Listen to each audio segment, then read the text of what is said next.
ಎಲ್ಲರಿಗೂ ನಮಸ್ಕಾರ. ಈಗಾಗಲೇ ಕರ್ನಾಟಕ ಪರೀಕ್ಷಾ ಪ್ರಾಧಿಕಾರ 2025ನೇ ಸಾಲಿನ ವಿವಿಧ ವೃತ್ತಿಪರ ಕೋರ್ಸ್ಗಳಿಗೆ ಸೀಟು ಹಂಚಿಕೆ ಪ್ರಕ್ರಿಯೆ ಮೊದಲ ಸುತ್ತು ಮುಕ್ತಾಯಗೊಂಡಿದೆ. ತಮಗೆಲ್ಲ ಗೊತ್ತಿರುವಂತೆ ಸಾಕಷ್ಟು ನಾವು ಸಮಯಾವಕಾಶವನ್ನು ಕೊಟ್ಟಿದ್ವಿ. ಯಾರು ವಿವಿಧ ವೃತ್ತಿಪರ ಕೋರ್ಸ್ಗಳಲ್ಲಿ ಸೀಟನ್ನು ಪಡೆದಿದ್ರಿ, ತಮಗೆ ಸೀಟು ಖುಷಿ ಇತ್ತು ಅಂತಂದರೆ ತಾವು ಹೋಗಿ ಚಾಯ್ಸ್ 1 ಹಾಕಿ ದುಡ್ಡು ಕಟ್ಟಿ ಕಾಲೇಜಿಗೆ ಹೋಗಿ ಜಾಯಿನ್ ಆಗೋದು ಕೇಳಿದ್ವಿ. ತಾವೆಲ್ಲ ಹೋಗಿ ಸಾಕಷ್ಟು ವಿದ್ಯಾರ್ಥಿಗಳು ಜಾಯಿನ್ ಆಗಿದ್ದೀರಾ. ಸಿಕ್ಕಿರೋ ಸೀಟು ಪರವಾಗಿಲ್ಲ, ನನಗೆ ಇಷ್ಟ ಇದೆ, ಬಟ್ ಆದ್ರೂ ನಾನು ಮುಂದಿನ ರೌಂಡಿಗೆ ಭಾಗವಹಿಸ್ತೀನಿ. ಈಗ ಸಿಕ್ಕಿರುವಂತಹ ಸೀಟ್ಗಿಂತ ಮೇಲಿನ ಅಪ್ಪರ್ ಆಪ್ಷನ್ಸ್ ಯಾವುದಾದ್ರೂ, ನಾನು ಹೈಯರ್ ಆಪ್ಷನ್ಸ್ ಯಾವುದಾದ್ರೂ ನನಗೆ ಸಿಕ್ಕಿದರೆ ಅನುಕೂಲ ಅಂತ ಹೇಳುವಂಥವ್ರು ಚಾಯ್ಸ್ 2 ಹಾಕಿದ್ದೀರಾ. ಚಾಯ್ಸ್ 2 ಹಾಕಿರೋದ್ರಲ್ಲಿ ಆಯುಷ್, ಡೆಂಟಲ್ಲು, ಮೆಡಿಕಲ್ ಅವರು ಫೀಸ್ ಕಟ್ಟಿದ್ದೀರಾ. ಉಳಿದಂಥವ್ರು ಯಾವುದೇ ಫೀಸ್ ಕಟ್ಟದೆ ಚಾಯ್ಸ್ 2 ಹಾಕಿರ್ತೀರ.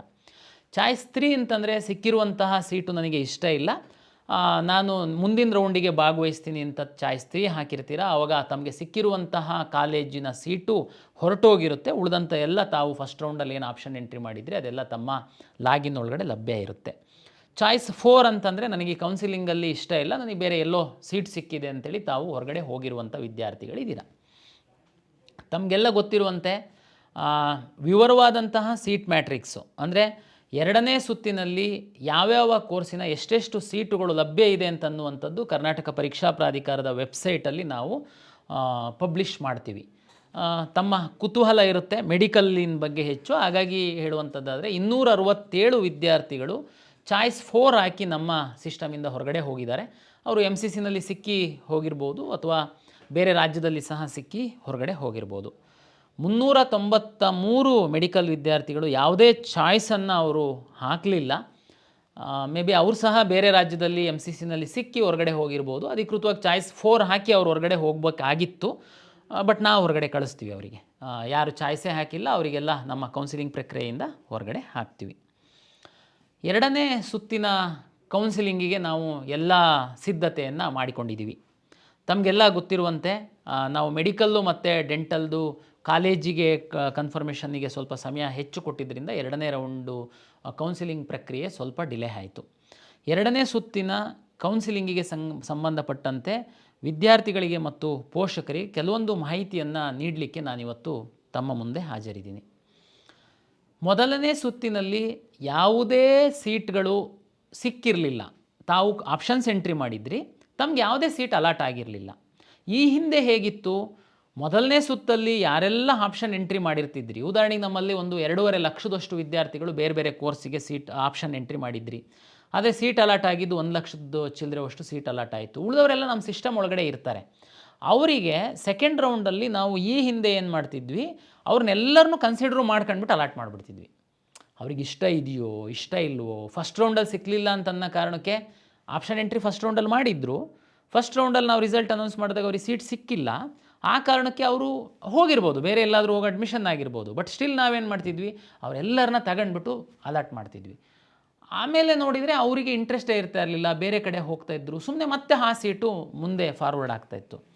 ಅದಕ್ಕೆ ಯಾವುದೇ ಸೀಟು ಆಪ್ಷನ್ ಎಂಟ್ರಿ ಮಾಡಿ ಯಾವುದೇ ಸೀಟು ಮೊದಲನೇ ಸುತ್ತಿನಲ್ಲಿ ಸಿಕ್ಕಿಲ್ಲ ಅನ್ನುವಂತಹ ವಿದ್ಯಾರ್ಥಿಗಳಿಗೆ ಒಂದು ನಾವು ಏನು ಹೇಳಲಿಕ್ಕೆ ಇಚ್ಛೆಪಡ್ತೀವಿ, ತಾವು 2ನೇ ಸುತ್ತಿನಲ್ಲಿ ಕೌನ್ಸಿಲಿಂಗಲ್ಲಿ ಭಾಗವಹಿಸಬೇಕು ಅಂತನ್ನುವಂಥದ್ದು ಇಚ್ಛೆ ತಮ್ಮಲ್ಲಿತ್ತು ಅಂತಂದರೆ ತಾವು ತಮ್ಮ KEA ಪೋರ್ಟಲಿಗೆ ಬಂದು ತಮ್ಮ ಏನು ಲಾಗಿನ್ ಇದೆ ತಾವು ಲಾಗಿನ್ ಆಗಿ 2ನೇ ಸುತ್ತಿನಲ್ಲಿ ನಾನು ಕೌನ್ಸಿಲಿಂಗ್ನಲ್ಲಿ ಭಾಗವಹಿಸುವಂಥದ್ದಕ್ಕೆ ನನ್ನ ಇಚ್ಛೆ ಇದೆ, ಐ ಅಗ್ರಿ ಅಂತೇಳಿ ಒಂದು ಬಟನ್ ಇದೆ, ಅದನ್ನು ತಾವು ಕ್ಲಿಕ್ ಮಾಡಬೇಕಾಗುತ್ತೆ.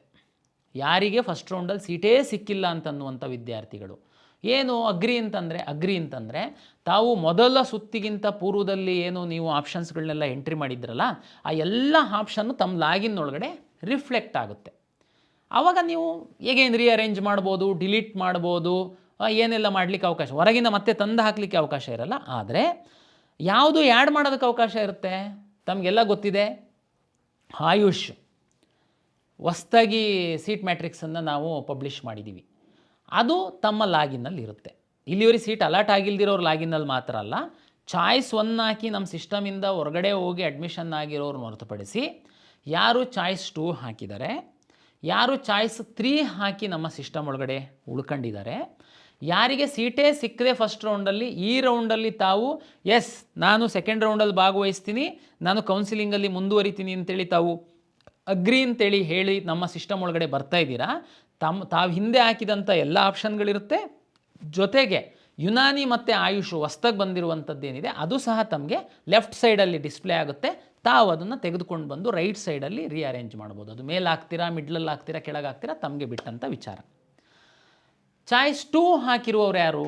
ಈಗಾಗಲೇ ನನಗೆ ಸೀಟ್ ಸಿಕ್ಕಿತ್ತು, ಉದಾಹರಣೆಗೆ 100 ಆಪ್ಷನ್ಸು ಹಾಕಿದ್ರಿ ತಾವು ಫಸ್ಟ್ ರೌಂಡಲ್ಲಿ, ತಮಗೆ ಒಂದು 50ನೇ ಕಾಲೇಜು 50ನೇ ಆಪ್ಷನ್ನು ನಿಮಗೆ ಸೀಟ್ ಅಲಾಟ್ ಆಗಿತ್ತು. ತಾವು ಚಾಯ್ಸ್ 2 ಹಾಕಿದ್ದೀರಾ.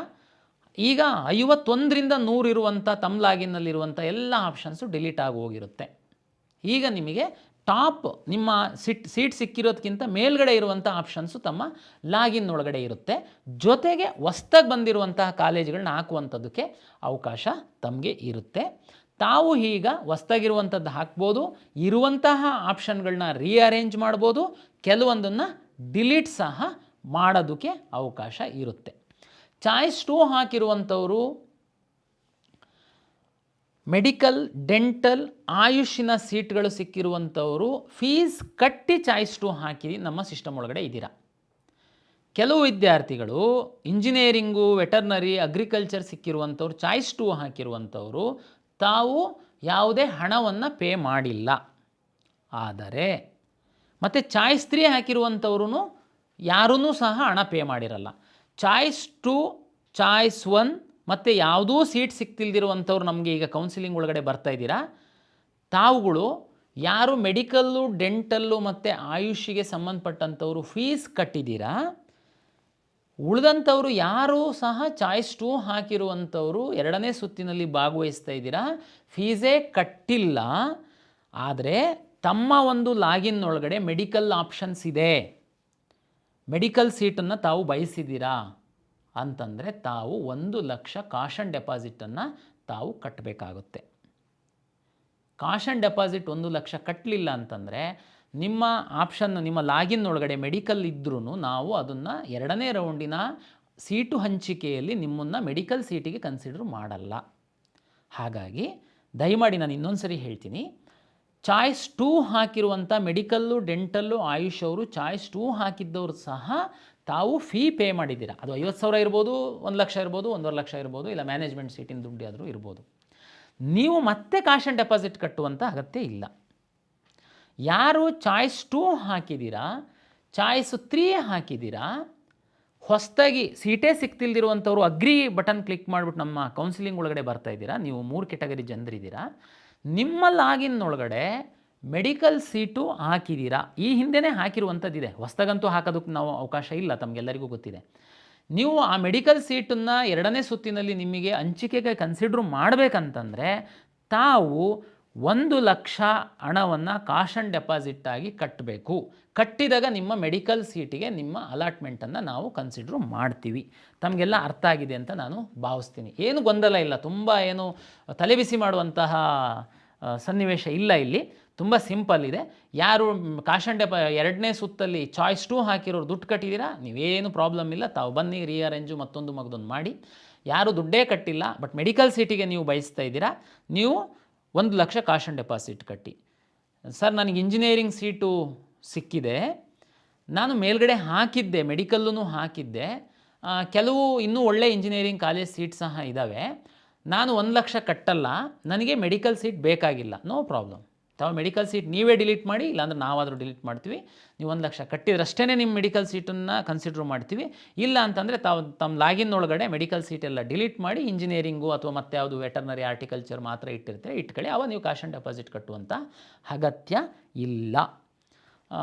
ಏನು ಸರ್ ಕಾಷನ್ ಡೆಪಾಸಿಟ್ ಅಂತಂದರೆ ಏನು ಹೋಗ್ಬಿಡುತ್ತಾ? ಅದು ಇಲ್ಲ. ಕಾಷನ್ ಡೆಪಾಸಿಟ್ ಅಂದರೆ ಏನು ತಾವು ಗಾಬರಿ ಆಗುವಂಥ ಅಗತ್ಯ ಇಲ್ಲ. ತಮಗೆ 1 ಲಕ್ಷ ರೂಪಾಯಿ ಹಣ, ನೆಕ್ಸ್ಟು ನಿಮಗೆ ಮೆಡಿಕಲ್ ಸೀಟು ಸಿಗ್ಬೋದು. ಮೆಡಿಕಲ್ ಸೀಟ್ ಸಿಕ್ತಂಥ ಸಂದರ್ಭದಲ್ಲಿ ಅದಕ್ಕೆ ನಾವು ಅಡ್ಜಸ್ಟ್ ಮಾಡ್ಕೊಳ್ತೀವಿ. ಕೆಲವು ವಿದ್ಯಾರ್ಥಿಗಳಿಗೆ ಮೆಡಿಕಲ್ ಸೀಟ್ ಸಿಗ್ತೇ ಇರ್ಬೋದು, ಇಂಜಿನಿಯರಿಂಗ್ ಸೀಟೇ ಅಪ್ಗ್ರೇಡ್ ಆಗ್ಬೋದು ಬೇರೆ ಕಾಲೇಜಲ್ಲಿ. ಆ ಇಂಜಿನಿಯರಿಂಗ್ ಕಾಲೇಜಿಂದು ಫೀಸ್ ಏನಿದೆ ಅದಕ್ಕೆ ನಾವು ಅಡ್ಜಸ್ಟ್ ಮಾಡ್ಕೊಳ್ತೀವಿ. ಇಲ್ಲ ನಿಮಗೆ ಯಾವುದೂ ಸೀಟ್ ಸಿಕ್ಕಿಲ್ಲ, ಉದಾಹರಣೆಗೆ ಫಸ್ಟ್ ಟೈಮು ನೀವು ಯಾವುದೂ ಸೀಟ್ ಸಿಕ್ಕದೆ ಸಿಸ್ಟಮ್ ಒಳಗಡೆ ಬಂದಿದ್ದೀರಲ್ಲ ತಾವಿರ್ಬೋದು, ಅಥವಾ ಚಾಯ್ಸ್ 3 ಹಾಕಿರುವಂಥವರು ಸುಮಾರೆಲ್ಲ ತಾವು ಡಿಲೀಟ್ ಮಾಡಿಬಿಟ್ಟು ಕೆಲವೇ ಮೆಡಿಕಲ್ ಕಾಲೇಜಿಂದ ಏನಾದರೂ ಇಟ್ಟಿರ್ಬೋದು, ತಮಗೆ ಯಾವುದೂ ಸೀಟ್ ಸಿಕ್ಕದೇ ಇರ್ಬೋದು. ತಮ್ಮದು ಸಹ ಕಾಶ್ ಆ್ಯಂಡ್ ಡೆಪಾಸಿಟ್ನ ತಮ್ಮ ಖಾತೆಗೆ ನಾವು ವಾಪಸ್ ಕೊಡ್ತೀವಿ. ಇದು ಜಸ್ಟು ತಮಗೆಲ್ಲ ಗೊತ್ತಿದೆ, ಮೆಡಿಕಲ್ ಸೀಟು ತುಂಬ ವ್ಯಾಲ್ಯೂಯಬಲ್ ಇದೆ, ತುಂಬ ಮಕ್ಕಳು ಕಾಯ್ತಾ ಇರ್ತಾರೆ.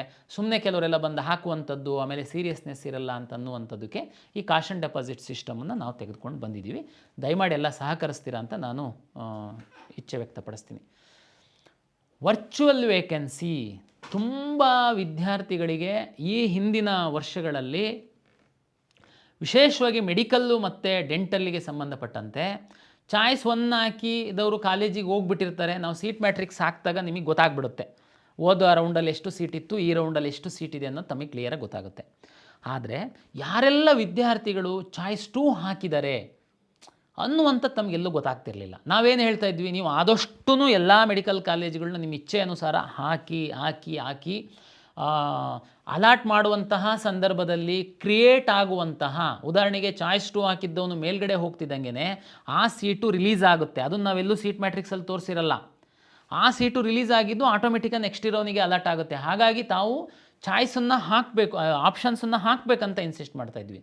ವಿದ್ಯಾರ್ಥಿಗಳ ಒಂದು ಹಿತದೃಷ್ಟಿಯಿಂದ ಈ ಬಾರಿ ನಾವು ಎಲ್ಲ ಕೋರ್ಸ್ಗಳಿಗೆ ಎಲ್ಲ ನಾವು ಮಾಡ್ತಾಯಿಲ್ಲ. ಯಾಕೆಂತಂದರೆ ಅದು ಅಷ್ಟೊಂದು ಮಹತ್ವನೂ ಏನಿಲ್ಲ, ತಮಗೂ ಅಷ್ಟೊಂದು ಆಸಕ್ತಿ ಇರಲ್ಲ.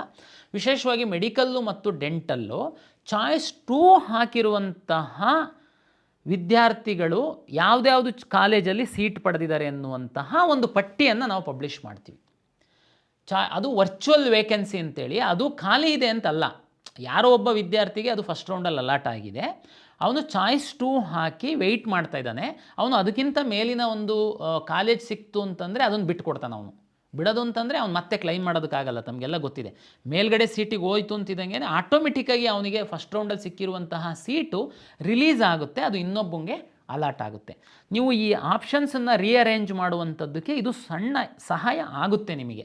ಆ ಹಿನ್ನೆಲೆ ಒಳಗಡೆ ಯಾರೆಲ್ಲ ಚಾಯ್ಸ್ 2 ಹಾಕಿರುವಂತಹ ಅವರು ಇದ್ದಾರೆ, ಅವರು ಯಾವ್ಯಾವ ಸೀಟ್ಗಳನ್ನ ವಿತೋಲ್ಡ್ ಮಾಡಿದ್ದಾರೆ, ಚಾಯ್ಸ್ 2 ಹಾಕಿ ಇಟ್ಕೊಂಡಿದ್ದಾರೆ, ಅಲಾಟ್ ಆಗಿತ್ತು ಅವರಿಗೆ ಅನ್ನುವಂತಹ, ಅದಕ್ಕೆ ವರ್ಚುವಲ್ ವೇಕೆನ್ಸಿ ಅಂತೇಳಿ ನಾವು ಪಬ್ಲಿಷ್ ಮಾಡ್ತೀವಿ. ತಮ್ಮ ಮಾಹಿತಿಗಾಗಿ ಆ ಸೀಟೆಲ್ಲ ನಿಮಗೆ ಸಿಕ್ಬಿಡುತ್ತಾ? ನೋ, ನಿಮಗೊಂದು ಐಡಿಯಾ ಬರುತ್ತೆ ಅಂತ ವರ್ಚುವಲ್ ವೇಕೆನ್ಸಿನ ಮೆಡಿಕಲ್ ಡೆಂಟಲ್ ಮಾತ್ರ ನಾವು ಪಬ್ಲಿಷ್ ಮಾಡ್ತೀವಿ. ತಮಗೆ ಸಹಾಯ ಆಗುತ್ತೆ. ಅಂತಿಮವಾಗಿ ತಮಗೆಲ್ಲ ಗೊತ್ತಿದೆ, ಫಸ್ಟ್ ರೌಂಡಲ್ಲಿ MCC ಅವರು ತುಂಬ ಮುಂದಕ್ಕೆ ಹಾಕಿ ರಿಸಲ್ಟನ್ನು ಪಬ್ಲಿಷ್ ಮಾಡಿದರು. ಕರ್ನಾಟಕದ ವಿದ್ಯಾರ್ಥಿಗಳ ಹಿತದೃಷ್ಟಿಯಿಂದ ನಾವು ಸಹ ಮೆಡಿಕಲ್ ಡೆಂಟಲ್ನ ಅವರು ಫೈನಲ್ ರಿಸಲ್ಟ್ ಅನೌನ್ಸ್ ಮಾಡಿದ ಮೇಲೇ ನಾವು ಅಡ್ಮಿಷನ್ ಎನೇಬಲ್ ಮಾಡಿದ್ದೀವಿ.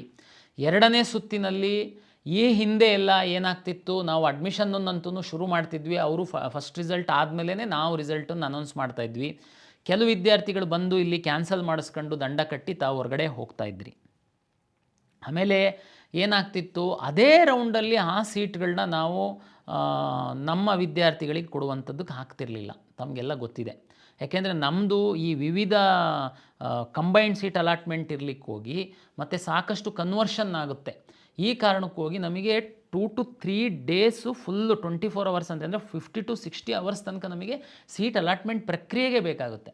ಆ ಕಾರಣಕ್ಕೆ ತುಂಬ ಗಡಿಬಿಡಿನಲ್ಲಿರುತ್ತೆ. MCC ರಿಸಲ್ಟ್ ಅನೌನ್ಸ್ ಮಾಡಿದ ಮೇಲೆ ಮತ್ತೆ ನಾವು ಅವನ್ನೆಲ್ಲದನ್ನು ಅವಕಾಶ ಕೊಟ್ಟು ಮತ್ತೆ ರೀರನ್ ಮಾಡ್ತೀವಿ ಅಂತಂದರೆ ಒಂದು ವಾರ ಹೋಗ್ಬಿಡುತ್ತೆ ಅಂತ ಹಿಂದೆ ಮಾಡಿಲ್ಲ. ಆದರೆ ಈ ಸರಿ ಒಂದು ನಾವು ನಮ್ಮ ಕನ್ನಡಿಗರ, ಕರ್ನಾಟಕ ವಿದ್ಯಾರ್ಥಿಗಳ, ಪೋಷಕರ ಹಿತದೃಷ್ಟಿಯಿಂದ ಕರ್ನಾಟಕ ಪರೀಕ್ಷಾ ಪ್ರಾಧಿಕಾರ ಒಂದು ಸಣ್ಣ ಬದಲಾವಣೆಯನ್ನು ಮಾಡಿದೆ. ಇದು ವಿಶೇಷವಾಗಿ ಮೆಡಿಕಲ್ಲು, ಡೆಂಟಲ್ಲಿಗೆ ಅನುಕೂಲ ಆಗುವಂತಹ, ಆಯುಷ್ ಅವರಿಗೆ ಅನುಕೂಲ ಆಗುವಂತಹ ವಿಷಯ. ಇಂಡೈರೆಕ್ಟಾಗಿ ಅದು ಬೇರೆಯವರಿಗೂ, ಇಂಜಿನಿಯರಿಂಗು, ಆರ್ಟಿಕಲ್ಚರ್, ವೆಟರ್ನರಿಗೂ ಸಹ ಅನುಕೂಲ ಆಗುತ್ತೆ. ಏನಪ್ಪ ಅದು ಅಂತಂದರೆ, ನಾವು ಏನು 2ನೇ ಸುತ್ತಿನ ಕೌನ್ಸಿಲಿಂಗ್ ಟೈಮ್ ಟೇಬಲ್ ನಾವು ವೆಬ್ಸೈಟಲ್ಲಿ ಪಬ್ಲಿಷ್ ಮಾಡಿದ್ದೀವಿ, ತಾವು ನೋಡ್ಕೊಳ್ಬೋದು. ಲಾಸ್ಟ್ ಡೇಟ್ ಏನು ಕೊಟ್ಟಿದ್ದೀವಿ, ಅದಾದಮೇಲೆ ನಾವು 2-3 ಡೇಸ್ ಆದಮೇಲೆ ನಾವು ಮಾಕ್ ರಿಸಲ್ಟನ್ನು ಪಬ್ಲಿಷ್ ಮಾಡ್ತೀವಿ. ತಮಗೆಲ್ಲ ಗೊತ್ತಿದೆ, ಈ ಹಿಂದೆ ಎಲ್ಲ ಮಾಕ್ ರಿಸಲ್ಟು ಫಸ್ಟ್ ರೌಂಡ್ ಪೂರ್ವದಲ್ಲಿ ಮಾಕ್ ರಿಸಲ್ಟ್ ಮಾಡ್ತಿದ್ವಿ. ಮಾಕ್ ರಿಸಲ್ಟಲ್ಲಿ ನಿಮಗೊಂದು ಐಡಿಯಾ ಬರ್ತಿತ್ತು, ನಮಗೆ ಯಾವ್ಯಾವ ಸೀಟ್ ಸಿಕ್ಕಿದೆ ಅಂತೇಳಿ. ಆಮೇಲೆ ಮತ್ತೆ ನಾವು 2 to 3 ಡೇಸು ತಮಗೆ ಸಮಯವನ್ನು ಕೊಡ್ತಾಯಿದ್ವಿ, ನೀವು ರೀಅರೇಂಜ್ ಮಾಡಲಿಕ್ಕೆ, ಆಪ್ಷನ್ ಹಾಕಲಿಕ್ಕೆ, ಡಿಲೀಟ್ ಮಾಡಲಿಕ್ಕೆ. ಆ ಥರದ್ದು ಪ್ರಕ್ರಿಯೆ ಈ ಸರಿ ಇರಲ್ಲ. ಇದು ಫಸ್ಟ್ ರೌಂಡ್ ಮಾರ್ಕ್ ರಿಸಲ್ಟ್ ಅಲ್ಲ, ಆಗಲೇ ಕೌನ್ಸಿಲಿಂಗ್ ಪ್ರಕ್ರಿಯೆ ಶುರುವಾಗಿದೆ. ನಾವು 2ನೇ ಸುತ್ತಿನ ಆಪ್ಷನ್ ಎಂಟ್ರಿದ್ದು ಏನು ರೀಅರೇಂಜು ಹಾಕುವಂಥದ್ದು ಸಮಯ ಮುಗಿದ ನಂತರ ಎರಡನೇ ಸುತ್ತಿನ ಮಾಕ್ ಫಲಿತಾಂಶವನ್ನು ನಾವು ಪಬ್ಲಿಷ್ ಮಾಡ್ತೀವಿ.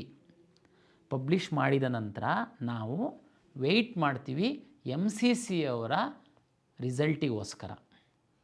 ಒಂದು ಸರಿ MCC ಅವರು ರಿಸಲ್ಟು ಬಂದ ತಕ್ಷಣ ನಾವು ನಮ್ಮ ಮಾಕ್ ರಿಸಲ್ಟ್ ಏನಿರುತ್ತಲ್ವ ಅದ್ರ ಮೇಲೆ ಕ್ವಿಟ್ ಆಪ್ಷನನ್ನು ನಿಮಗೆ ಕೊಡ್ತೀವಿ. ತಾವು MCCನಲ್ಲಿ ನಮ್ಮಲ್ಲಿ ಅಂತೂ ನಾವು ಮಾಕ್ ರಿಸಲ್ಟ್, ಆಮೇಲೆ ಸರ್ ಮಾಕ್ ರಿಸಲ್ಟೇನೆ ಫೈನಲ್ ರಿಸಲ್ಟ್ ಆಗುತ್ತೆ ಅನ್ನೋದೇನು ಗ್ಯಾರಂಟಿ? ಕೆಲವರು ವಿತಂಡವಾದ ಮಾಡುವಂಥವ್ರು ಇರ್ತಾರೆ. ಮಾಕ್ ರಿಸಲ್ಟ್ ಏನಿದೆ 99.9% ಏನೂ ಚೇಂಜ್ ಆಗಲ್ಲ. ಇನ್ನೂ ನಿಮಗೆ ಉನ್ನತ ಅವಕಾಶಗಳೇನೇ ಸಿಗ್ತವೆ, ಕೆಳಗಡೆ ಅವಕಾಶಗಳೇನು ಸಿಗಲ್ಲ. ಅದೇ ಹೇಗೆ ಅಂತ ಹೇಳ್ತೀನಿ. ಮಾಕ್ ರಿಸಲ್ಟ್ ಪಬ್ಲಿಷ್ ಮಾಡಿ ನಾನು MCC ರಿಸಲ್ಟಿಗೆ ವೆಯ್ಟ್ ಮಾಡ್ತೀನಿ. MCC ಅವರು ರಿಸಲ್ಟ್ ಪಬ್ಲಿಷ್ ಮಾಡಿದ ಮೇಲೆ ನಿಮಗೆ ಒಂದು ದಿವಸ, ಸಮಯ ಕಡಿಮೆ ಇದೆ, ದಯಮಾಡಿ ವಿದ್ಯಾರ್ಥಿಗಳು ಪೋಷಕರು ಅರ್ಥ ಮಾಡ್ಕೊಳ್ಬೇಕು. ಯಾಕೆ ಈ ಮಾತು ಹೇಳ್ತಾ ಇದ್ದೀನಿ ಅಂತಂದರೆ, ಈಗ ನಾವು ಎಷ್ಟು 3 ಸರಿ ಎಕ್ಸ್ಟೆಂಡ್ ಮಾಡಿದ್ರೂ ನಮ್ಮ ಪ್ರಾಧಿಕಾರದ ಮುಂದೆ ಬರ್ತಾರೆ, ಸರ್ ನನಗೆ ಮರ್ತೋಗಿತ್ತು, ಇರಲಿಲ್ಲ ಅಂತ. ಹಾಗಾಗಿ MCC ರಿಸಲ್ಟ್ ಅನೌನ್ಸ್ ಮಾಡಿದ ಮೇಲೆ ಒಂದು ದಿನ ಸಮಯವನ್ನು ತಮಗೆ ಕೊಡ್ತೀವಿ, ಮತ್ತು ನಿಮಗೆ ಕ್ವಿಟ್ ಆಪ್ಷನ್ ಕೊಡ್ತೀವಿ. ತಾವು ನಮ್ಮ KEA ಕೌನ್ಸಿಲಿಂಗಿಂದ ತಾವು ಕ್ವಿಟ್ ಬಟನ್ ನಂಬಿಕೆ ಎಕ್ಸಿಟ್ ಆಗಬಹುದು. ನಿಮಗೆ ಫ್ರೀ ಎಕ್ಸಿಟ್, ತಮಗೆ ಯಾವ ₹1 ಸಹ ನಾವು ಪೆನಾಲ್ಟಿ ಹಾಕಲ್ಲ. ಉದಾಹರಣೆಗೆ ತಾವು ಕಾಶ್ ಆ್ಯಂಡ್ ಡೆಪಾಸಿಟ್ಟು ಈಗ 1 ಲಕ್ಷ ಕಟ್ಟಿದ್ದೀರಾ, ಈಗ ಕಟ್ತೀರಾ. ಫಸ್ಟ್ ರೌಂಡಲ್ಲೇ ಚಾಯ್ಸ್ 2 ಹಾಕಿರುವಂಥವ್ರು 12 ಲಕ್ಷಕ್ಕಿಂತ ಹೆಚ್ಚಿನ ಸೀಟ್ ಪಡೆದಂಥವರೆಲ್ಲ 12 ಲಕ್ಷದಷ್ಟೆಲ್ಲ ತಾವು ಕಟ್ಟಿದ್ದೀರಾ, ಎಲ್ಲ ಹಣನ ನಿಮಗೆ ವಾಪಸ್ ಕೊಡ್ತೀವಿ. ಆದರೆ ಅಲ್ಲೊಂದು ಕಂಡೀಷನ್ ಇದೆ. ಏನು ಅಂತಂದರೆ, ಯಾರಿಗೆ ಕೊಡ್ತೀವಿ ನಾವು ಹಣನ? ಕ್ವಿಟ್ ಯಾರು ಮಾಡ್ಬೋದು? ಬೇರೆ ಯಾವುದಾದ್ರೂ ರಾಜ್ಯದಲ್ಲಿ ಮೆಡಿಕಲ್ ಸೀಟ್ ಸಿಕ್ಕಿರಬೇಕು, MCCನಲ್ಲಿ ಮೆಡಿಕಲ್ ಸೀಟ್ ಸಿಕ್ಕಿರಬೇಕು. ಅವರು ನಮ್ಮ ಸಿಸ್ಟಮಿಂದ ಕ್ವಿಟ್ ಆದರೆ ತಮಗೆ ನಾವು ಸಂಪೂರ್ಣ ಹಣವನ್ನು ವಾಪಸ್ ಕೊಡ್ತೀವಿ. ಉಳಿದವರಿಗೆ ಯಾರಿಗೆ ಕ್ವಿಟ್ ಮಾಡುವಂಥದ್ದಕ್ಕೆ ಅವಕಾಶಗಳಿಲ್ಲ. ತಾವೇನಾದ್ರೂ ಕ್ವಿಟ್ ಮಾಡ್ತು ಅಂತಂದರೆ ನಿಮ್ಮ ಕಾಶ್ ಆ್ಯಂಡ್ ಡೆಪಾಸಿಟ್ ಏನಿದೆ ಫೋರ್ಫಿಟ್ ಮಾಡ್ತೀವಿ ನಾವು. ಯಾಕೆಂತಂದರೆ ನಾವು ಸರ್ ಇಲ್ಲ ನೀವು ಮೆಡಿಕಲ್ ಸಿಕ್ಕಿದವರಿಗೆ ಮಾತ್ರ ಕೊಡಿ. ನೋಡಿ ಅವಾಗ ಏನಾಗುತ್ತೆ, ನಾನು ಎಲ್ಲರಿಗೆ KEAಗೆ ಕರಿಬೇಕಾಗುತ್ತೆ, ಅದು ಮತ್ತೆ ಕಷ್ಟ ಆಗುತ್ತೆ. ಅದಕ್ಕೆ ನಾನು ಆನ್ಲೈನಲ್ಲಿ ಇರ್ತೀನಿ. ಒಬ್ಬ ಇಂಜಿನಿಯರಿಂಗ್ ಸಿಕ್ಕಿರುತ್ತೆ, ಸುಮ್ಮನೆ ತಮಾಷೆ ನೋಡಲಿಕ್ಕೆ ಹಾಕಿರ್ತಾನೆ ಆಪ್ಷನ್ನು. ಈಗ ಕ್ವಿಟ್ ಹೆಂಗೂ ಇದೆಯಲ್ಲ, ಹೆಂಗೂ ದುಡ್ಡು ಕಟ್ಟಿಲ್ಲ ನಾನು ಕ್ವಿಟ್ ಮಾಡಿಬಿಡ್ತೀನಿ ಅಂತ. ಅಷ್ಟು ಈಸಿ ಇಲ್ಲ ನಮ್ಮ ಸಿಸ್ಟಮಿಂದ ಹೊರಗಡೆ ಹೋಗುವಂಥದ್ದು. ನೀವು ಸುಮ್ಮನೆ ದುಡ್ಡು ಹೇಗೂ ಕಟ್ಟಿಲ್ಲ ಹೇಗೆ ಅಂತ ಕ್ವಿಟ್ ಮಾಡಿದರೆ 1 ಲಕ್ಷ ಕಾಶ್ ಆ್ಯಂಡ್ ಡೆಪಾಸಿಟ್ ಮೆಡಿಕಲ್ ಇದ್ದವ್ರು ಮಾತ್ರ ಇರುತ್ತೆ. ಮೆಡಿಕಲ್ ಇಲ್ಲ, ಬರೀ ಇಂಜಿನಿಯರಿಂಗೋ ಇನ್ನೇನೋ ಆದರೆ ಕಾಶ್ ಆ್ಯಂಡ್ ಡೆಪಾಸಿಟೂ ಏನೂ ಇರಲ್ಲ. ನಾನು ಕ್ವಿಟ್ ಮಾಡಿ ಹೋಗ್ತೀನಿ ಅಂತಂದರೆ ನಾವು ಮುಂದಿನ ದಿನಗಳಲ್ಲಿ ಹೇಳ್ತೀವಿ ಅವನಿಗೆ ಯಾವ ರೀತಿ ನಾವು ಬ್ಯಾನ್ ಮಾಡ್ತೀವಿ ಕೌನ್ಸಿಲಿಂಗಲ್ಲಿ.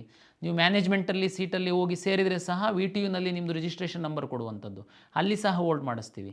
ಹಾಗಾಗಿ ಯಾರು MCCನಲ್ಲಿ ಮತ್ತು ಬೇರೆ ಯಾವುದಾದ್ರೂ ರಾಜ್ಯದಲ್ಲಿ ಮೆಡಿಕಲ್ ಸೀಟು ಡೆಂಟಲ್ ಸೀಟ್ ಸಿಕ್ಕಿ ತಾವು ಹೋಗುವಂಥದ್ದಕ್ಕೆ ಇಚ್ಛೆಪಟ್ಟರೆ ನಮ್ಮಲ್ಲಿ ಕ್ವಿಟ್ ಮಾಡಿ ತಾವು 1 ದಿವಸದಲ್ಲಿ MCC ರಿಸಲ್ಟ್ ಬಂದು 1 ದಿವಸದಲ್ಲಿ ತಾವು ಹೊರಗಡೆ ಹೋಗ್ಬೋದು. ಓಕೆ, ಇದು ನಮಗೇನು ಬೆನಿಫಿಟ್ ಆಗುತ್ತೆ?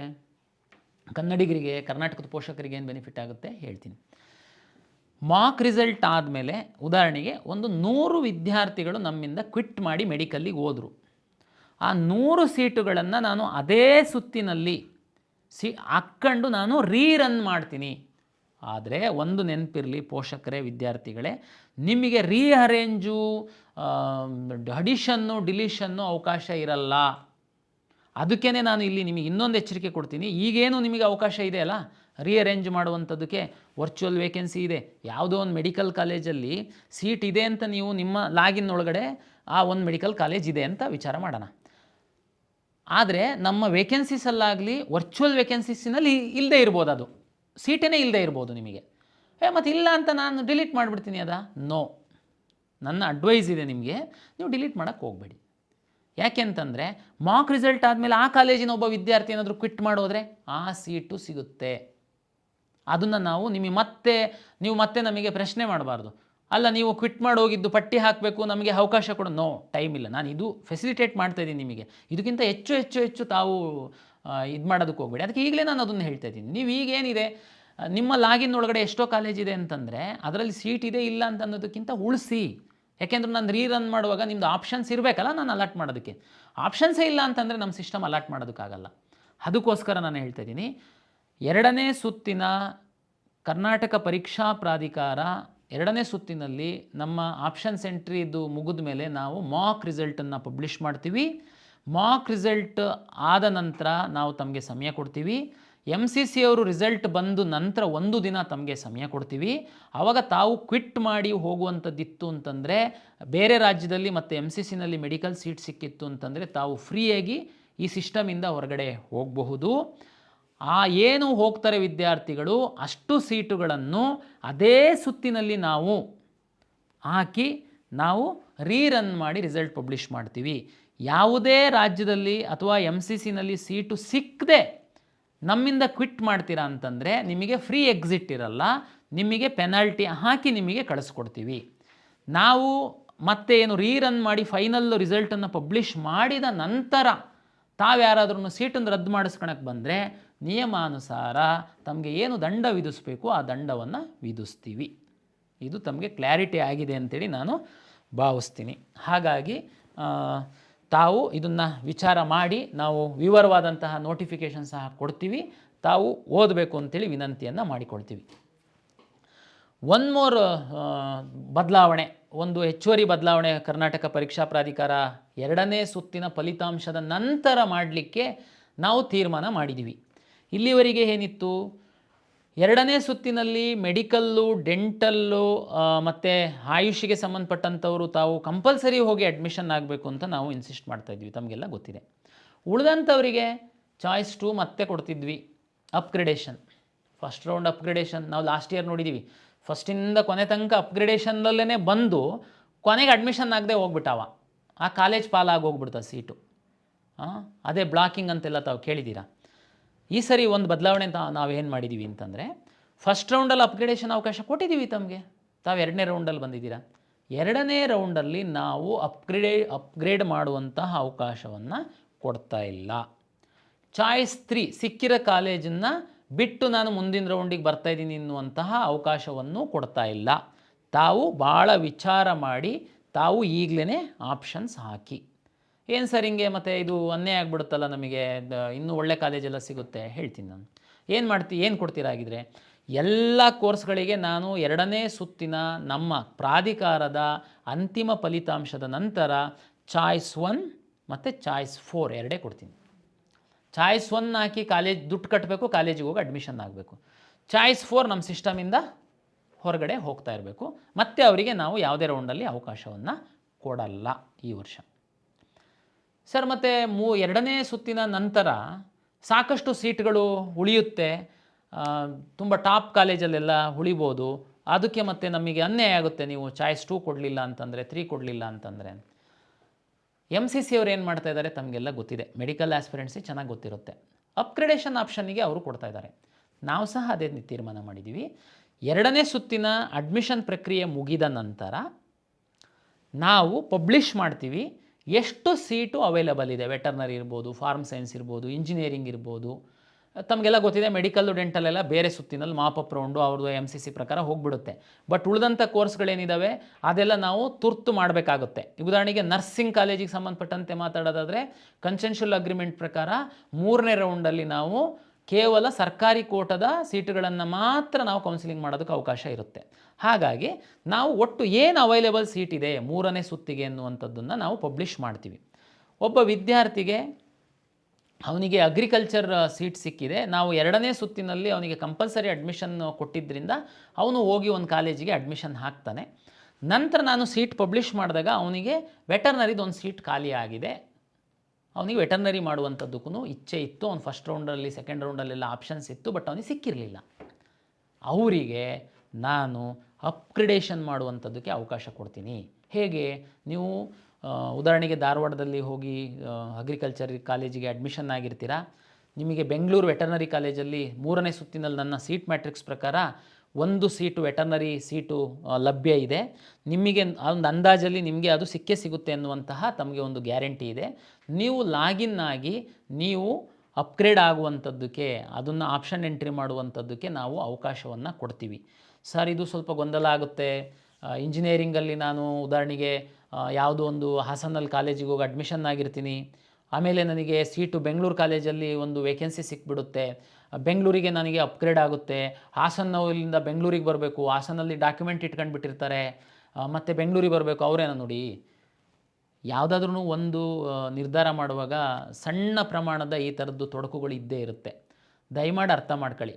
ಈ ಕಳೆದ ವರ್ಷ ಈ ಅಪ್ಗ್ರೇಡೇಷನ್ನಿಗೆ ಬಂದಂಥ ಸಂದರ್ಭದಲ್ಲಿ ಸುಮ್ಮನೆ ವಿದ್ಯಾರ್ಥಿಗಳು ಟೆನ್ಷನ್ನಲ್ಲಿ ಅಪ್ಗ್ರೇಡಿಗೆ ಹಾಕಿ ಕೂತಿದ್ರಿ. ಅಪ್ಗ್ರೇಡ್ ಆಗಿರುವಂಥದ್ದು ಓನ್ಲಿ 2% ಅಷ್ಟೇ. ಆ 2%ಗೋಸ್ಕರ ನಾನು 30-35 ಸಾವಿರ ವಿದ್ಯಾರ್ಥಿಗಳು ಕಾಲೇಜಿಗೆ ಹೋಗ್ದಂಗೆ ಸುಮ್ಮನೆ ಕಾಯ್ಕೊಂಡು ನಮ್ಮ ಸಿಸ್ಟಮ್ ಮುಂದ್ಗಡೆ ಕೂತಿರ್ತಾರೆ. ಆ 2% ಈಗ MCCನಲ್ಲಿ ಏನು ಗೊಂದಲ ಇಲ್ಲ. ಮೆಡಿಕಲ್ ಕಾಲೇಜ್ ಫಸ್ಟ್ ರೌಂಡಲ್ಲಿ ಹೋಗಿ ಎಲ್ಲೋ ಸೇರ್ತಾರೆ, ಅಪ್ಗ್ರೇಡೇಷನ್ ಅಂತೇಳಿ ಬಂದು ಮತ್ತೆ ಆ ಕಾಲೇಜ್ ಬಿಟ್ಟು ಇಲ್ಲಿಗೆ ಬರ್ತಾರೆ. ನಾವು ಎಲ್ಲ ಕಾಲೇಜವರಿಗೆ ವಿನಂತಿಯನ್ನು ಮಾಡಿಕೊಳ್ತೀವಿ, ಯಾರಾದ್ರೂ ನೀವು ಅಪ್ಗ್ರೇಡ್ ಆಯಿತು ಅಂತಂದರೆ ಆ ವಿದ್ಯಾರ್ಥಿಗೆ ತಾವು ತಕ್ಷಣ, ಯಾಕೆಂದರೆ ಆ ಕಾಲೇಜಿಗೆ ಇನ್ನೊಬ್ಬರಿಗೆ ಅಲಾಟ್ ಆಗುತ್ತೆ, ಅವರಿಗೆ ಆ ಕಾಲೇಜೇನು ಲಾಸ್ ಆಗಲ್ಲ. ಯಾಕೆಂದರೆ ಅಪ್ಗ್ರೇಡ್ ಆಗ್ತಿದ್ದಂಗೆ ಆ ಸೀಟ್ ಆಟೋಮೆಟಿಕ್ ರಿಲೀಸ್ ಆಗುತ್ತೆ, ಇನ್ಯಾರೋ ವಿದ್ಯಾರ್ಥಿಗೆ ಅದು ಸೀಟ್ ಅಲಾಟ್ ಆಗುತ್ತೆ. ಹಾಗಾಗಿ ನನ್ನ ವಿನಂತಿ ಏನು ಅಂತಂದರೆ, ಈ ಒಂದು ಬದಲಾವಣೆಯನ್ನು ನಾವು ಮಾಡಿದ್ದೀವಿ. ಕಾಲೇಜಿಂದ ತಮಗೇನು ಡಾಕ್ಯುಮೆಂಟ್ ಕೊಡಿಸುವಂಥದ್ದು ಮತ್ತು ನಿಮಗೆ ಬೇರೆ ಕಾಲೇಜಿಗೆ ಅಡ್ಮಿಷನ್ ಆಗುವಂಥದ್ದಕ್ಕೆ ಫೆಸಿಲಿಟೇಟ್ ಮಾಡುವಂಥ ಜವಾಬ್ದಾರಿಯನ್ನು ನಾವು ತೆಗೆದುಕೊಳ್ತೀವಿ. ತಾವು ಚಿಂತೆ ಮಾಡುವಂಥ ಅಗತ್ಯ ಇಲ್ಲ. ಹಾಗಾಗಿ ಈ ಅಪ್ಗ್ರೇಡೇಷನ್ ಆಪ್ಷನ್ಸ್ ಇಲ್ದಿರೋದ್ರಿಂದ ತಾವು ಈಗಲೇ ವಿಚಾರ ಮಾಡಿ ವ್ಯವಸ್ಥಿತವಾಗಿ ನೀವು ಆಪ್ಷನ್ಸನ್ನು ರೀಅರೇಂಜ್ ಮಾಡಿ.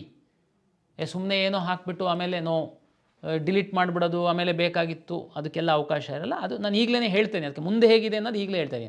ಇದಕ್ಕೆ ತಕ್ಕಂತೆ ತಾವು ರೆಡಿಯಾಗಿ ಅಂತನ್ನುವಂಥದ್ದು ಒಂದು. ಅಂತಿಮವಾಗಿ ಒಂದು ವಿಷಯನ ಹೇಳ್ತೀನಿ. ಈ ಡಿಕ್ಯಾಟಗರೈಸೇಷನ್ ಅನ್ನುವಂಥ ಒಂದು ಪ್ರಶ್ನೆ ತಾವು ಕೇಳಿರ್ತೀರ, ಅಲ್ಲಿ ಚರ್ಚೆ ಆಗ್ತಿರುವಂಥದ್ದು. ಎಲ್ಲ ವರ್ಗದ ಸೀಟುಗಳು ಅಭ್ಯರ್ಥಿಗಳು ಸಿಕ್ಕಿಲ್ಲ ಅಂತಂದರೆ 2ನೇ ಸುತ್ತಿನಲ್ಲೇ ಅದು ಡಿಕ್ಯಾಟಗರೈಸೇಷನ್ ಆಗಿ ವಿದ್ಯಾರ್ಥಿಗಳಿಗೆ ಹಂಚಿಕೆ ಆಗುತ್ತೆ. ಉದಾಹರಣೆಗೆ ಮೆಡಿಕಲಲ್ಲಿ SC ಗ್ರಾಮೀಣ ಮತ್ತು ಕನ್ನಡ ಮೀಡಿಯಂ ವಿದ್ಯಾರ್ಥಿಗಳಿಗೆ ಸೀಟು ರಿಸರ್ವ್ ಆಗಿದೆ ಅಂತ ಭಾವಿಸೋಣ ನಾವು. ಕಂಪ್ಯೂಟರಲ್ಲಿ ಫಸ್ಟು ನೋಡುವಾಗ ಈಗ ಉದಾಹರಣೆಗೆ ರೂರಲ್ ಅಂತಂದರೆ ರೂರಲ್ ನೋಡುತ್ತೆ, ರೂರಲ್ಲು SC ವಿದ್ಯಾರ್ಥಿಗಳು ಯಾರೂ ಸಿಕ್ಕಿಲ್ಲಪ್ಪ ಆಪ್ಷನ್ ಎಂಟ್ರಿ ಮಾಡಿರೋರು. ಆವಾಗ ಅದನ್ನು SCನಲ್ಲಿ ಯಾರಿದ್ದಾರೆ ಅವರಲ್ಲಿ ಯಾರು ಟಾಪ್ ಇದ್ದಾರೆ ಅವರಿಗೆ ಅಲಾಟ್ ಮಾಡುತ್ತೆ. ಅವರು ಸಿಕ್ಕಿಲ್ಲ, ಅದು GMU. ಅದೇ ರೀತಿ ಎಲ್ಲ ವರ್ಗದಲ್ಲಿ. ಅದೇ ರೀತಿ ಉದಾಹರಣೆಗೆ ಸ್ಕೌಟ್ಸ್ ಆ್ಯಂಡ್ ಗೈಡ್ಸ್ ಇರ್ಬೋದು, ಸ್ಪೋರ್ಟ್ಸ್ ಇರ್ಬೋದು, ಡಿಫೆನ್ಸ್ ಇರ್ಬೋದು, PWD ಪರ್ಸನ್ ವಿತ್ ಡಿಸೆಬಿಲಿಟಿಗೆ ರಿಸರ್ವ್ ಆಗಿರ್ತಕ್ಕಂಥ ಸೀಟ್ ಇರ್ಬೋದು. ಇದೆಲ್ಲದೂ ಸಹ 2ನೇ ಸುತ್ತಿನಲ್ಲಿ ಕಂಪ್ಯೂಟರಲ್ಲಿ ಫಸ್ಟು ಅಲಾಟ್ ಮಾಡುವಾಗ ಆಯಾಯ ರಿಸರ್ವೇಷನ್ ಆಗಿರುವಂತಹ ವಿದ್ಯಾರ್ಥಿಗಳಿಗೆ ಅಲಾಟ್ ಮಾಡ್ತಾ ಬರುತ್ತೆ. ಅಲ್ಲಿ ವಿದ್ಯಾರ್ಥಿಗಳು ಸೀಟಿರುವಷ್ಟು ವಿದ್ಯಾರ್ಥಿಗಳು ಸಿಕ್ಕಿಲ್ಲ ಅಂತಂದರೆ ಅದು ಆಯಾಯ ಕ್ಯಾಟಗರಿಗೆ ಫಸ್ಟು ಅಲಾಟ್ ಮಾಡುತ್ತೆ. ಅಲ್ಲೂ ಸಿಕ್ಕಿಲ್ಲ ಅಂತಂದರೆ ಅದು GMಗೆ ಅಲಾಟ್ ಆಗುತ್ತೆ. GM ಅಂತ ಗೊತ್ತು ನಮಗೆ, ಎಲ್ಲರೂ ಅದರಲ್ಲಿ ಎಲಿಜಿಬಲ್ ಇರ್ತೀರ GM ಅಂತಂದರೆ. ಈ ರೀತಿ ಒಂದು ಪ್ರಕ್ರಿಯೆ ಆಗಿ ಮ್ಯಾಕ್ಸಿಮಮ್ ಸೀಟ್ಸು ನಾವು 2ನೇ ಸುತ್ತಿನಲ್ಲೇ ಹಂಚಿಕೆ ಮಾಡಿ ಕಳಿಸುವಂಥದ್ರಿಂದ ಮಾಪಪ್ ರೌಂಡ್ ಅಥವಾ 3ನೇ ಸುತ್ತಿಗೆ ಆದಷ್ಟು ಕಡಿಮೆ ಸೀಟ್ಗಳು ಹಂಚಿಕೆ ಆಗುವಂಥದ್ದಕ್ಕೆ ನಾವು ವ್ಯವಸ್ಥೆ ಮಾಡ್ಕೊಳ್ತೇವೆ. ಅಂದರೆ ಇದು ತಮ್ಗೆ ಗೊತ್ತಿರುವಂತೆ 2ನೇ ಸುತ್ತಿನಲ್ಲಿ ಡಿಕ್ಯಾಟಗರೈಸೇಷನ್ನೇ ಆಗಿಬಿಡುತ್ತೆ, ಸುಮಾರು ಕನ್ವರ್ಟ್ ಆಗುತ್ತೆ ಒಂದು. ಮತ್ತು ಮಾಕ್ ರಿಸಲ್ಟ್ ಕೊಟ್ಟಾದಮೇಲೆ MCC ಮತ್ತು ರಾಜ್ಯದಲ್ಲಿ ಕೊಟ್ಟವರಿಗೆ ಕ್ವಿಟ್ ಆಪ್ಷನ್ ನಾವು ಕೊಡ್ತೀವಿ. ಅಲ್ಲಿ ಹೋದ್ಮೇಲೆ ಅದನ್ನ ಅಲ್ಲೇ ರೀರನ್ ಮಾಡಿ ಇರೋ ಸೀಟ್ಗಳನ್ನೆಲ್ಲ ಅಲ್ಲೇ ಅಲಾಟ್ ಮಾಡ್ತೀವಿ. ಈ ಹಿನ್ನೆಲೆಯಲ್ಲಿ 2ನೇ ಸುತ್ತಿನಲ್ಲಿ ಹೆಚ್ಚಿನ ಸೀಟುಗಳು ಹಂಚಿಕೆಯಾಗಿ ಕಾಲೇಜಿಗೆ ಹೋಗಿ ಸೇರ್ಪಡೆ ಆಗುವ ನಿಟ್ಟಿನಲ್ಲಿ ಎಲ್ಲ ವ್ಯವಸ್ಥೆಯನ್ನು ನಾವು ಪ್ರಾಧಿಕಾರದ ವತಿಯಿಂದ ಮಾಡಿಕೊಂಡಿದ್ದೀವಿ. ಹಾಗಾಗಿ ಈಗ ತಮ್ಮ ಮುಂದೆ ಇರುವಂಥದ್ದು 2ನೇ ಸುತ್ತಿನ ಒಂದು KA ಬ್ರೋಷರ್ನ ಓದಿ ತಾಳ್ಮೆಯಿಂದ ತಾವು ಲಾಗಿನ್ ಆಗಿ ವ್ಯವಸ್ಥಿತವಾಗಿ ತಾವು ಆಪ್ಷನ್ಸ್ ರೀಅರೇಂಜ್ ಮಾಡುವಂತಹ ಒಂದು ವ್ಯವಸ್ಥೆಯನ್ನು ಮಾಡ್ತೀರಾ. ಸಮಾಧಾನವಾಗಿ ಮಾಡಿ, ಗಡಿಬಿಡಿ ಆಗಬೇಡಿ. ಹೇಗೆ ಸೀಟ್ ಅಲಾಟ್ ಆಗಿದೆ ಅನ್ನುವಂಥ ತಮಗೆ ಗೊತ್ತಾಗಿದೆ. ಮಾಕ್ ಆದಮೇಲೆ ರೀಅರೇಂಜಿಗೆ ಇರಲ್ಲ. ಹಾಗಾಗಿ ನಮ್ಮ ಆಪ್ಷನ್ ಎಂಟ್ರಿ ಲಾಸ್ಟ್ 2ನೇ ಸುತ್ತಿನ ಆಪ್ಷನ್ ಎಂಟ್ರಿ ಲಾಸ್ಟ್ ಡೇಟ್ ಏನಿದೆ ಅದರ ಒಳಗಡೆ ತಾವು ಯಾವ ರೀತಿ ವ್ಯವಸ್ಥಿತವಾಗಿ ಮಾಡಬೇಕು, ಫಸ್ಟ್ ರೌಂಡಲ್ಲಿ ಏನು ಕಟ್ ಆಫ್ ಇದೆ, MCCನಲ್ಲಿ ಏನು ಕಟ್ ಆಫ್ ಇದೆ, ವರ್ಚುವಲ್ ವೇಕೆನ್ಸಿನ ಏನಿದೆ, ಎಷ್ಟು ವಿದ್ಯಾರ್ಥಿಗಳು ಚಾಯ್ಸ್ 2 ತೆಗೆದುಕೊಂಡಿದ್ದಾರೆ, ಇದೆಲ್ಲದನ್ನು ಒಂದು ತಾವು ಅಸೆಸ್ ಮಾಡಿ ತಾವು ಆಪ್ಷನ್ ರೀಅರೇಂಜನ್ನು ಮಾಡ್ತೀರಾ ಅಂತೇಳಿ ನಾನು ಭಾವಿಸಿದ್ದೀನಿ. ಇಲ್ಲಿವರೆಗೆ ತಾವು ಸಂಪೂರ್ಣವಾಗಿ ಸಹಕಾರವನ್ನು ನೀಡಿದ್ದೀರಾ. ಹಾಗಾಗಿ ಇನ್ಮುಂದೆ ಸಹ ತಾವು ಸಹಕಾರ ನೀಡಬೇಕು. ದಯಮಾಡಿ ಮತ್ತೊಮ್ಮೆ ನಾನು ವಿನಂತಿ ಮಾಡುವಂಥದ್ದು, KEA ಅವರು ಏನು ನಾವು ಪಬ್ಲಿಷ್ ಮಾಡುವಂತಹ ಟೈಮ್ ಟೇಬಲ್ಲಿಗೆ ದಯಮಾಡಿ ತಾವು ಬದ್ಧರಾಗಿರಬೇಕು ಅಂತೇಳಿ ವಿನಂತಿಯನ್ನು ಮಾಡಿಕೊಳ್ತಾ ತಮಗೆಲ್ಲರಿಗೆ 2ನೇ ಸುತ್ತಿಗೆ ಸ್ವಾಗತಿಸ್ತಾ ತಮ್ಮೆಲ್ಲರಿಗೆ ಮತ್ತೊಮ್ಮೆ ಕರ್ನಾಟಕ ಪರೀಕ್ಷಾ ಪ್ರಾಧಿಕಾರದ ವತಿಯಿಂದ ನಮಸ್ಕಾರಗಳು.